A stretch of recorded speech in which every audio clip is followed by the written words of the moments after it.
Hi, everyone. This is Amy Major with Spirit Rescue Talk. I have a really wonderful guest, Rob, on with me today. And he has so many great qualities and things that I found out that we have a lot in common. And I'm like, guides, really, why didn't you connect the two of us earlier than today? And he obviously felt the need to come and connect with me, which I'm glad his guides were working on his end to connect the two of us. But he has so many things that I'd like to discuss. But I'd like to have him introduce himself, and then of course we'll have a lot of questions and hopefully a story, but we'll also have information how you can contact him as well after. So hi, Rob, how are you doing? Hi, Amy. I'm doing okay. How are you? I'm well. I'm really excited to have you on. And obviously, I see all the books behind you. So how can you tell us a little bit about you, like where where you've been and how you got to where you are today? I know it could be a long story. Well, it is kind of a long story, but I'll give you the abbreviated version. For those who don't know me, my name is Rob Gutro. I'm a medium and an author of 9 books, soon to be 10. Um, just finishing up one now, and a paranormal investigator. And I do all those things in my spare time. And during the week, for my career, I'm a scientist. I'm a meteorologist. So science is really critical for me to explain the paranormal. And as we go through tonight, I'll share all those kinds of scientific proofs for you. Yeah, I love that. I love that because I'm very scientific based as well in the teachings that I have. So when I saw that, I'm like, oh my gosh, he can have so much that he could teach us tonight. So thank you for providing that with us tonight. But I do have a question. You're a scientist Mhm. and you're a paranormal investigator. What led you down that road of being a medium? When did you know you were a medium? Well, when I was a kid, I was 13 years old, and my grandfather had died in December. And uh, in July, which happens to be the month of his birth, which is a clue that I will talk about later. When I was home by myself, well, with the family dog, just the two of us, everybody else had gone out, my grandfather started appearing. He started coming together as little balls of light. And then he stood in front of me, like 2 rooms away, in full color. And Amy, he scared the daylights out of me. And I was a kid, so I grabbed the dog and ran outside and waited for my parents. And eventually, when they came home, I told them. And my mother conveyed the fact that she had the ability. She was always afraid to use it. Um, Her father, the grandfather that appeared to me, also had the ability, and a cousin had the ability. Um, but nobody ever talked about that. Mhm. So until I got the daylight scared out of me. Wow. So that was the first step. Over the years, I put it aside. I blocked it out. I was involved with trying to, make something of my life and going to school.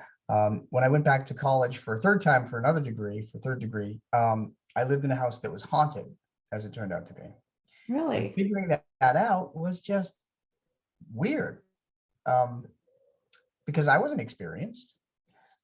So that's in my first book, Ghosts and Spirits Explained. And then in 2005, my puppy passed away. He was a Weimaraner. He was 7 months old. His leash opened when we were walking. He was killed by a car, and he blew the doors off communications from the afterlife. And then not only did animals come in, but people came in, and that's where it all went. Wow. So how did you know your house was haunted though? What kind of led you to think that it was actually haunted and not just a spooky old house? So I was renting a room in an old house. It was a 2-bedroom house built in the 1800s, and this was in Bowling Green, Kentucky. And of course, I moved in there, and I hadn't thought about a ghost or a spirit. And there's a difference that I'll explain later. Since I was 13, so that was decades before. So what clued me in was that every Tuesday night at 2:30 in the morning, there was a pounding on the back door at the kitchen that went outside, and the motion light didn't go off. And every time I would walk in from the hallway where my bedroom was to the kitchen, turn the light on, the pounding would stop. And, at first I kept looking for somebody, because it was a college town. I kept looking for kids, wondering if, some drunk college kid was out back. Right. Nope. there was no one there. Wow. So after a couple of weeks, my roommate moved in, and his parents had bought the house so that he could have a place off campus to live while he went to school. And I asked him about it, and he said, "Oh, that's the reason my roommate moved out from last semester." So yeah, it goes into great detail in the story, but uh, I thought the ghost was outside. Long story short, the ghost was inside. No. He's like, let me out, let me out. I don't know what he was doing, but he was not happy.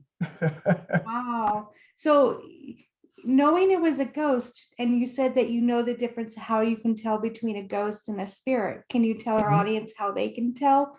That way, if they have the experience, they'll know, oh my gosh, it's a ghost, or oh, it's just mom and dad coming in. Sure. How do they know? So that didn't come until, gosh, a long time ago, a long time afterward, when my puppy Buzz passed. Then I started figuring it out because I was talking to people on the other side.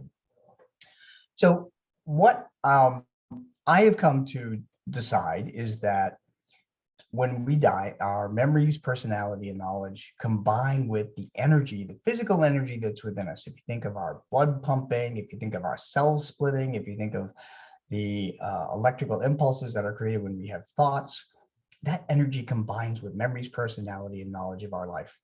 Mhm. And right after that, after the body dies, that energy has to go somewhere.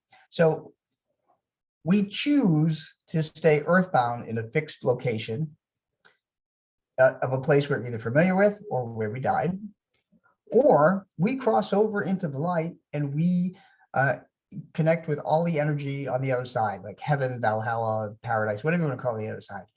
And that's what I call a spirit. Now, there's similarities and differences, of course, because they're both people or animals or whatever. But ghosts, I have found, are stuck in that location that they choose. And spirits can go anywhere, anytime. The other interesting thing is the energy. Here's the science. Here's where I'm going to geek out on you, Amy. Oh, love The it. law of conservation of energy says energy can't be destroyed. It can only be transformed. So that's why we maintain a conscience with the energy. That's why. So as energy, these entities that are one earthbound and two crossed over need energy to get strong enough to communicate. And they do that by using physical energies and emotional energies. And I can explain the difference between both of those if you want. Well, absolutely, because it's like you're teaching the same things I teach, just in a different terminology. So I'd love to hear Okay, cool. Well, physical energies are things that everybody's pretty familiar with: heat, light, water, and electricity. it. Mhm. And if you watch one of those ghost hunting shows, you know that earthbound ghosts will play with electricity. Um, Haunted towns are mostly found near rivers and lakes and coastlines. Interestingly enough, that was an observation I made over time. Hmm. Um, so, and electricity, and there is something about those old movies where they used to show those lightning storms and then the monster would come out or whatever, or the Right. ghost would appear. Well, one bolt of lightning is 10,000 degrees, and that is hotter than the surface of the sun. There is so much energy in that lightning bolt that can help fuel a ghost to be active in a place of their choosing.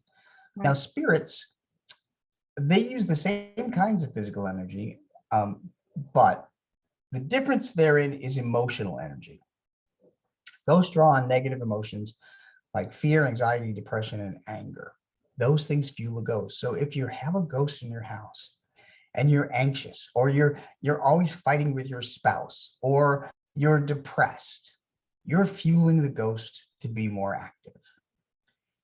Spirits, on the other hand, who have crossed, rely on positive emotional energy, love, faith, and hope. And those are the things that draw the spirits back, especially around birthdays, anniversaries, and holidays, to give us signs.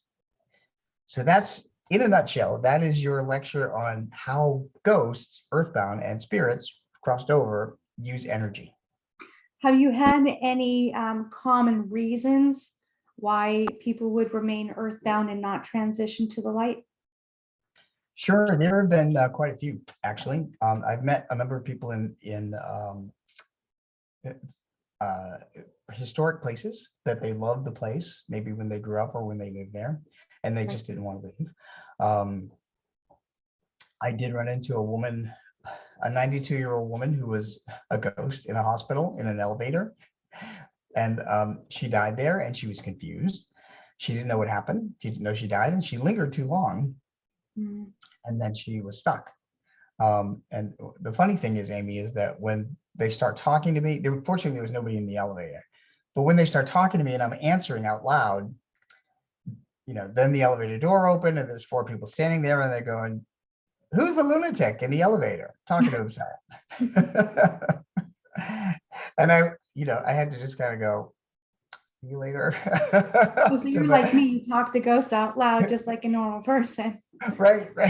Yeah, yeah. I have to be cognizant of that. Oh, absolutely. Yeah. And I know that you said that you speak to animals. On the other side, I have tons of questions for you because I have a lot of students that ask a lot of questions in my rescue classes about helping spirits or animal spirits transition. Sure. In my experience, I have not seen a lot of animals that are earthbound unless they've been through traumatic situations such as slaughterhouses. They were a service animal. They were in a lab experiment where they may have fragmented energy due to trauma. But have you experienced any animals being earthbound, or do you find that they're mostly going to light? I find that about 95% seem to go to the light. And I've encountered 3 earthbound ghost animals, 2 cats and 1 dog. Um, and my theory about this is that animals, because they're so sensitive, as you know, they pick up on our senses. They know when we're happy, when we're sad, when we're angry, when we're depressed, when we just want to show love. They can sense that when the light appears, when they pass, that the light is nothing but love and peace and hope. And they always want to go to a peaceful place. So that's why most of them do transition. But the ones that you spoke about, the ones that met terrible endings, like um, like an accident victim on the side of a highway or a soldier on a battlefield, they would wake up as energy and they would be confused Mhm. because they were killed there, and they would linger too long, however long that is, we don't know. Right. Yeah. Now, with these animals transitioning to the light, can you tell us a little bit about where they go? We've always heard of the Rainbow Bridge for animals, but do they go to a special place? Do they, like, I have tons of questions. Do they have a different consciousness? Do they have the same heaven? Do they have the same guides? There's so much that we don't know. There's things I Mhm. do know, but I'm sure the people listening do not know. So can you tell us a little bit about their experiencing crossing over? Sure. So I've talked to thousands of cats and dogs and some horses and birds and parakeets and a rats, ferrets, gerbils, and it's fascinating. But they all go to the same place that we go, because basically that doorway is really just it's energy, and Right. that's where it is. So everybody meets up there, and I can give you a story about how I know that. Um, so, what was the other part of your question? I mean, do they have collective consciousness or do they have individual souls like we do? They have individual souls. They maintain their memories, their personality, and their knowledge.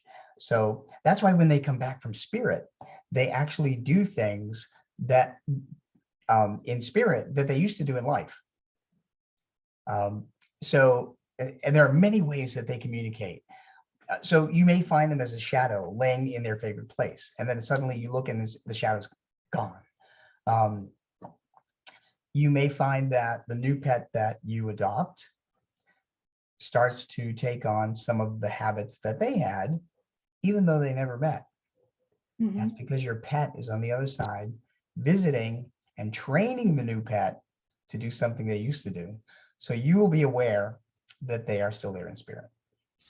we hear that a lot about animals coming back to visit us quite often, and how they kind of own you, you don't own them, and that they're very much connected to you. Now, just to ask, because I'm a big fan of the movie A Dog Story, or actually I read the book first. A Dog's Purpose, A Dog Story. It really tells the story of a dog coming back over and over again in many different forms of different dogs to find its owner again. Is there's validity to that, or does that really happen, or is that more of a made up story? Well, yes and no. So yes, we all come back. But what I found is that we all wait until everybody that we know in this life has passed. And Hmm. then we all come back together and we're linked together. People have asked me before that do dogs or cats come back uh, as my new dog or cat? And my answer has always been no. And my solution to that is because one of the first readings I did outside of my own dog was a Chihuahua who told me he visited his he belonged to this woman's grandmother, and he visited the granddaughter, and he was teaching the black dog how to be a better dog. Hmm. And she told me that in the 3 months that that dog had passed, her black lab started to behave much better, and she couldn't figure out what was going on. So Wow. that's just one example of many. But Now, when these animals go to the other side, can they come back as human, or do they always come back as an animal? um, I think that they stay in the same kingdom. They stay in the animal kingdom, and I always kind of joke about it, that I haven't seen a coworker licking their hand like a cat licks its paws, you know, Well, you haven't or met me. No, I act like a cat a lot. and you know how dogs like to go up and sniff from behind. Yeah, I haven't seen any human do that either. So I hope I not. I think I can tell you that none of those residual memories are within a human. Right, exactly. Well, I know I've been told by spirit that when we go to the other side, we can be with our animals and we can really share that wonderful experience. And I've been told, but I could be wrong, that these animals do have their own special place on the other side where they can learn and they can grow, and their consciousness is expanding as well on the other side. Do you know anything about the evolution of their consciousness and what they're doing in the animal kingdom? I know there's a I really haven't explored. That's a good question. I really haven't explored the animal consciousness on the other side, and how they evolve. I know that as spirits, we all learn once we pass, we all learn what's right and what's wrong, and what we did correctly and what we did that was hurtful to other people. Um, so and pets do the same thing, although pets rarely have the problem with hurting other people, mm, unless they're trained to do so by a human. Um, but I do think, yeah, I do think everybody's conscience evolves on the other side. a lot of people say that an animal is probably more loving and wiser than a human could ever be, because of their wonderful companionship, their unconditional love and support for humans. It far surpasses anything that us as humans that we can do as far Mhm. as our consciousness goes. So I've never seen animals as a lower form of consciousness, rather maybe just a little bit bigger and higher Mhm. than humans, only because we're learning from them just as much as they're learning from us. Yeah, I totally agree. And they do teach us unconditional love, and I don't think that humans have the capability for unconditional love. I really don't. I'm a dog dad. I've worked dog rescue for 15 years with my husband, and we have 3 rescues right now, and we have 4 dogs in spirit, Mm, and they have all been they. And by the way, when as you know, when you rescue, they all come with quirks. mhm. um, all 3 of our dogs were in abusive households before they came to us, Wow. and we've had to kind of figure out what's going on with them. One was abused by a man with a beard who wore black pants. And whenever he sees a man with a beard with black pants, he tries to nip them. Another one doesn't like a leg next to him, which indicates to us that he was kicked. The other one is afraid of women because he was kicked against the wall by a woman that owned him, and he's 8 pounds. So yeah, totally abusive situations. So we've taken in these dogs that were abused and give them nothing but love. But it's interesting just figuring these things out. And when they transition, people ask me this too: if you have a rescue, will they be connected to you on the other side? And the answer is yes, absolutely, because you're the one that showed them likely the most love they ever received in their entire lives. Right. Right. Absolutely. I did take in two older dogs. Well, not older. One was 5, one was 7 or 8. And I took them both in. One was a Chihuahua, one was a Pomchi. And Pomchi, oh my goodness, what an attitude he had. But I just adored him. And he had a little limp to him, and his name was Biscuit. So my husband said, "Oh, look, it's Limp Biscuit." And then Biscuits, okay. It's like, oh, no, Yeah. but we've taken a lot of those dogs, and both have passed. And I did have a really crazy experience with the Chihuahua that passed. It was interesting because we had put her in a box getting ready to bury her, and she was neatly formed and packaged and everything that the vet had done. But when we walked by her box every time, we could hear her grunting in the box, as if it was because she had this heavy breathing, because she was always under a blanket, because a Chihuahua in New England, forget it, they just don't like the cold weather. So we kept hearing that grunting that she used to have when she was under a blanket. Wow. I heard it so strongly that I freaked out. I just took everything off the box and I ripped it open. I was terrified that she was in this bag and she was suffocating because she was still alive. As soon as I opened up the box, her grunting, all the sound was gone, and she was still, she was hard. So she was definitely dead. But the grunting sound, I mean, I've never had that type of paranormal experience with an animal before. I heard it, my husband heard it, my daughter heard it, and it freaked everybody out. Is that something that's normal, that people can actually hear their animals, experience them, even though they know they definitely have passed? Yeah, it actually happens more often than you think it does. And usually, though, it happens at night when it's very quiet in the house. And a lot of pets tend to like to walk around the kitchen because that's where they used to love to hang out for treats and food and all that. So people will often hear nails on the floor. And I've done a lot of readings where dogs will tell me that they're sorry about the snoring, and that people have reported hearing snoring after their dog had passed. Wow. We have a little Dachshund Chihuahua mix who breathes heavy. We call him Darth Vader because he's like so. But and our other dog, Franklin, who passed in 2020, he was a dachshund. He was 16 and a half years old. The day he passed, or the day after he passed, it was nearing what we call 3 treat time, which is 8 o'clock. Everybody gets 3 treats. Ooh. So I was outside with our other 3 dogs, and my husband, Tom, was sitting in the den, which is 2 rooms away from the kitchen, and he heard Franklin bark. And he heard him bark so loudly that he actually got out of the chair in the den, came in the kitchen to find out what was going on. And then he saw me and the dogs all the way in the far, far backyard, and he knew what had happened. So yes, absolutely, pets will make a noise. Now, I've had 2 dogs pass recently. I've had dogs pass in the past, and I've had 2 cats recently pass. Not that I'm killing my dogs and cats, I'm not, but they're all old, so they pass. Sure. And I love them dearly.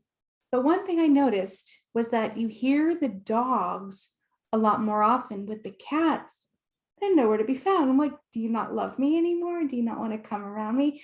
Do you find that cats are more like independent, like they are here? They're independent on the other side, or do they come around just as often? They just don't want to hang around us anymore. They do come around as often, but they're a little more stealthy about the way they do it. And one thing I found is that cats will like to sit on their favorite spots, maybe a Mm, windowsill even. Cats will also tend to walk across the end of the bed, or yes. they may curl up against your legs like a dog at night. You may feel a pressure on your legs or tingling or even a cold spot. And I can explain with science how they make cold spots, by the way. But I did a reading for a woman last week, and I told her, I said, your cat is responsible for you feeling like you have to keep brushing your hair at night when you're laying on the pillow. And she said, my cat used to sleep on top of my, like behind my head, and would always with her paw hit my hair. And Wow. she said, I keep feeling that right now. And I said, yep, no, there you go. Now you have confirmation that that's what your cat is doing from spirit. I remember when I was a kid and I had a lot of experiences with spirits, obviously, as being a rescue medium. The one thing that used to scare me the most was that feeling of something crawling up your bed Hmm. on your comforter, slowly crawling. And you're just like, you try to go under the cover just a little bit more. And you're like, go away, go away, go away. Is it a good chance that those are animals and not something really scary for us to have to worry about? The Like whole something crawling up the bed. inhuman. Yeah. I'm hoping it's not human. No, it's not anything inhuman. Yeah, it's very much likely a cat that Definitely. is trying And to. I didn't have any cats that had passed for me, but I was also wanting to become a veterinarian. I wanted to be a veterinarian when I was younger and was wanting to go to college for that, join the military instead, became someone who talked to ghosts the rest of my life. But I found that I was always bringing in animals, and Mhm. even now I go around to places and animals will come from one side of the yard and they'll come and they'll find me and they'll all stand around me. Do you find that maybe mediums or spiritual people have a different vibration that attracts animals a little bit more than others? And can you explain that a little bit? Yeah, sure, we do. So ghosts, earthbound ghosts, I'll start with them, and spirits know who can communicate with them. Um, they can read our energy.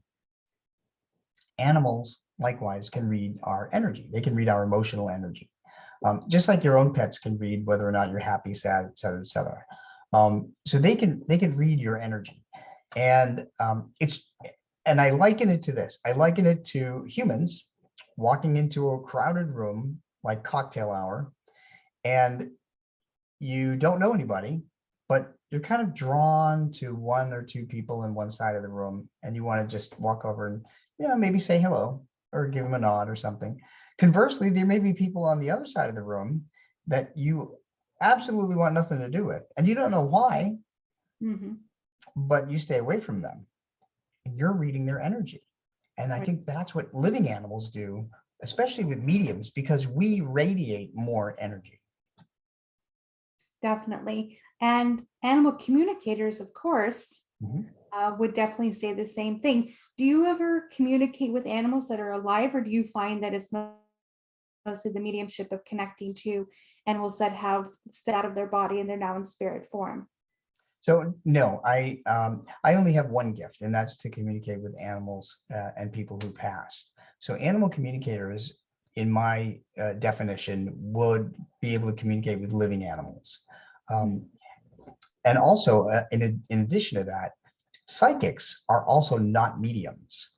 Psychics and mediums can be, a person can have both gifts, but a psychic is someone who can read the energy of the past, the present, and the future, and can tell you, what things you need to do in the future, or what you're doing now, or what happened to you in the past. I can't do that either, because all I do is talk to people and pets who passed.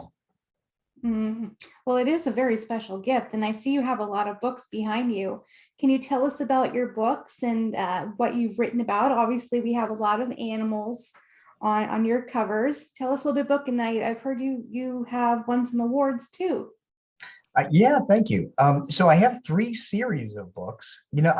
First, I never honestly set out to write any books, but Buzz, the puppy that passed, was so instrumental in teaching me how pets communicate, rather, that I kept diaries and I started. So my first series are Ghosts and Spirits. That's about earthbound ghosts and spirits who've crossed over. I teach you how they all communicate, when they communicate. I take you on haunted places, paranormal investigations, and so forth in those different books. The second series of books is Ghosts on a Medium's Vacation. Mm. Whenever I've gone on vacation, there's some dead person that wants to talk to me. So those books, there are 2 currently in the series. I'm going to be working on another one, but those are full of history as well as the ghosts that I met. And as a scientist, I've always had to prove who I was talking to. So all of the ghosts that I encountered, I have proven in one way or another.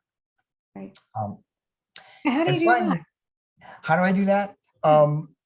I check with historians, house historians, or property historians, and check names and dates that they give me.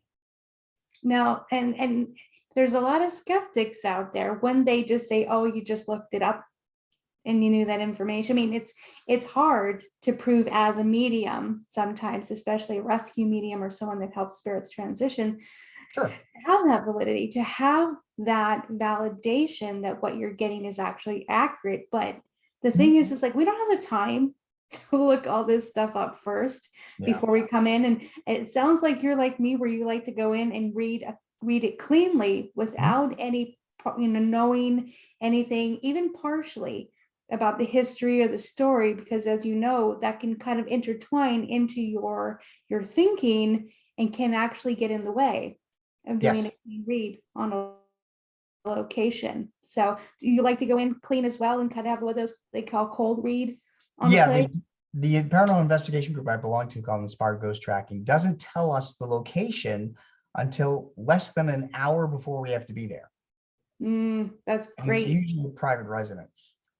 Now, So, when you're doing the paranormal stuff, do you find that you're trying to help the spirit transition, or are you mostly there just for, okay, you are, because I didn't know some mediums come just to prove in the existence that the spirit is there. I'm hoping more spirits are coming to actually try to help them transition. yeah, our main purpose is to to bring peace to the living and peace to the dead. So we cross the ghost over. Wow. So, Now, how can everyone find your books? Because they look really amazing. And it sounds like they have a lot of great stories in them. thank you. The 3rd series, by the way, is Pets in the Afterlife, and there are 3 books in that series. That's the one I forgot to mention. And there's going to be a 4th book in the pet series about cats. That's coming out in 2023. So they can find me on Amazon.com.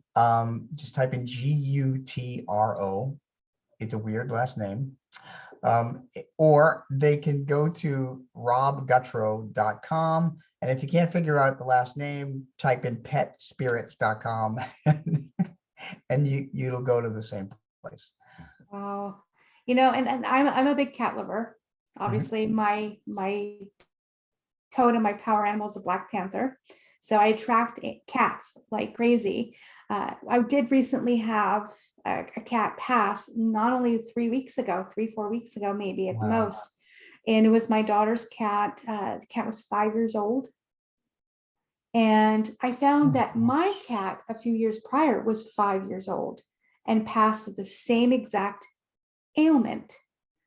And so I've been told by other intuitives that they're absorbing something from us and they're manifesting it in a medical condition and they're passing from it. Have you ever heard of something like that happening? Because I'm like, I don't know what I'm passing on. And I don't want to get another cat if I have something karmic that's passing to them, because it's kind of odd to have 2 cats, both at the same age, both paths of intestinal and stomach issues. Yeah. So I would totally disagree with what you heard. It's not you. What tends to happen is that spirit on the other side tends to bring us a cat or a dog that they know that we can take care of and we will understand how to care for. And often they will bring us a cat or a dog that is not expected to live very long. But that said, they know that we will give the cat or dog the best care that we could possibly give them in their short life. So there's someone in spirit connected to you that had cats and knows that you are the person out of anybody else in the world that will take care of these two cats. And because the second one had the same issue, that's why that cat was specifically brought to you, because Wow. you have the experience. Well, no So, more. right. So I'd like them to live old. so talk to your spirit guides and just tell them that you're grateful that you were able to take care of the cat as long as the cat lived, but emotionally you need a break. Yeah, definitely. Because, I tried everything I could. I nursed this cat for 2 weeks, feeding her by mouth because she had a liver issue. And no matter what I tried, she was just getting sicker and sicker. And we couldn't figure out what was going on. And I realized they were the same age and same issue. And they were both losing weight and wasting away. And I kept thinking, is there something karmically going on with this? Because it's like we question why certain Sure. things come to us. What's the lesson to learn behind this? So as long as I know that, I'm definitely getting with the guides Yes, to work out those contracts on you're the all other. clear. And we do have contracts with the animals, correct? Before we come in, of which animal is going to come in, or can we get a contract while we're still alive with a new animal? I think we can. I've never explored that, honestly, but I think we can. And I do think that we're all connected to these animals before in one way or another. And we're just coming back again. Well, I hope they're all waiting for me on the other side because Oh yeah. All right. Yeah, I forgot to tell you that story, but we're out of time. So no, we're not completely out of time. I'd love to hear the story because me, I love stories. I got okay. campfire going. Okay. Well, so this was I received visual proof that our pets are on the other side, and in two instances. The first instance was at my dad's funeral and services, graveside services. After his funeral, we went to the gravesite, and when they were finishing up talking, a bright light appeared. It looked like the sun had come through the clouds in New England, where the service was being held. And I looked over, and there was actually the first time I've ever seen the light. In the light, and I said to my sister-in-law, I said, before I looked over, I said to my sister-in-law, "Wow, that sun is bright." And she said to me, "What are you talking about?" And I looked over, I said, "Okay, never mind." And I looked over, and there was the light. In the light was my dad's mom and dad, and his mother was holding an infant that I later found out was his brother that died at birth, which I didn't know about. My mother's parents, our two family dogs were sitting in the front, and then Buzz, my little Buzz, that passed as a puppy. And I saw them, and then I watched my dad go into the light, and it closed. And I told my mom, I said,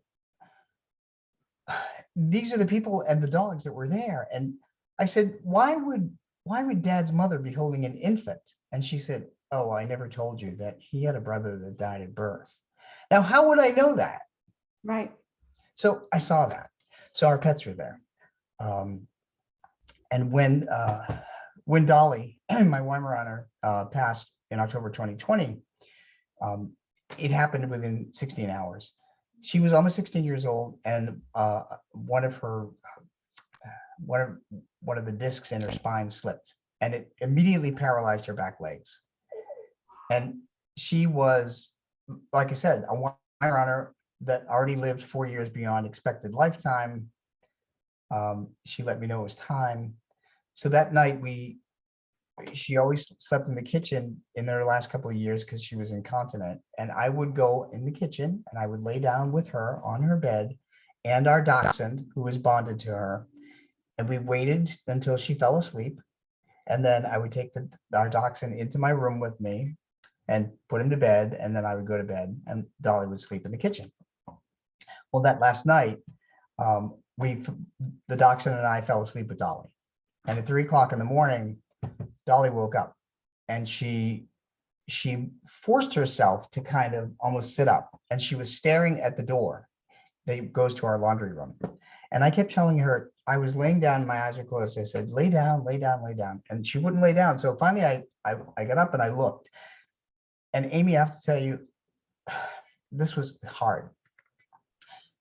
Standing in the doorway were my mom and dad and our friend Ed that passed, and Franklin, Buzz, and Sprite that were on the other side.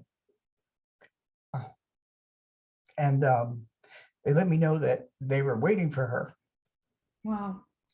And the next day, when I told my friend Ruthie, who's a medium in Boston, that Dolly passed away, she texted, and that's all I said, Dolly passed away today. She texted me, she said, Rob, I have to tell you that waiting for Dolly on the other side was your mom and dad, this other guy I don't know, which is our friend Ed, and she said, Franklin, and 2 other dogs. I said, that's exactly who I saw in the kitchen last night. Wow. It is so wonderful to be able to have that validation, but also to know they're not alone when they transition, but they have all that love waiting for them to carry them into the light. It's no better way to go than to know you have all that love supporting you and guiding you, which everybody does. It's just sometimes we don't see it, or we recognize it, or pay attention to it. So maybe it's a little bit of a lesson for us to pay attention to the love that's surrounding us all the time, because it's always there. We need to be able to be ready to receive it, though. So I'm so grateful to be able to hear your story, and it is so wonderful, and it's so uplifting, and it's so sentimental to you. And I'm very grateful for you to share that with us. And I'm sure you've got tons more stories through all the years that you've been doing this work. But I know we're getting a little late with the show, but how can people connect with you and reach out to you? Can you give us some ways to connect? Sure. So robgutro.com is the easiest way. I also do pet readings, and I do them on weekends, but I'm booked out a year in advance. So everybody needs to be patient. And because I do them only on weekends. But I urge people who lost a pet to pick up Pets in the Afterlife 1, 2, or 3, because they're filled with stories like the ones I've been telling. And they teach you how to look for signs from your own pet, so you don't need a medium.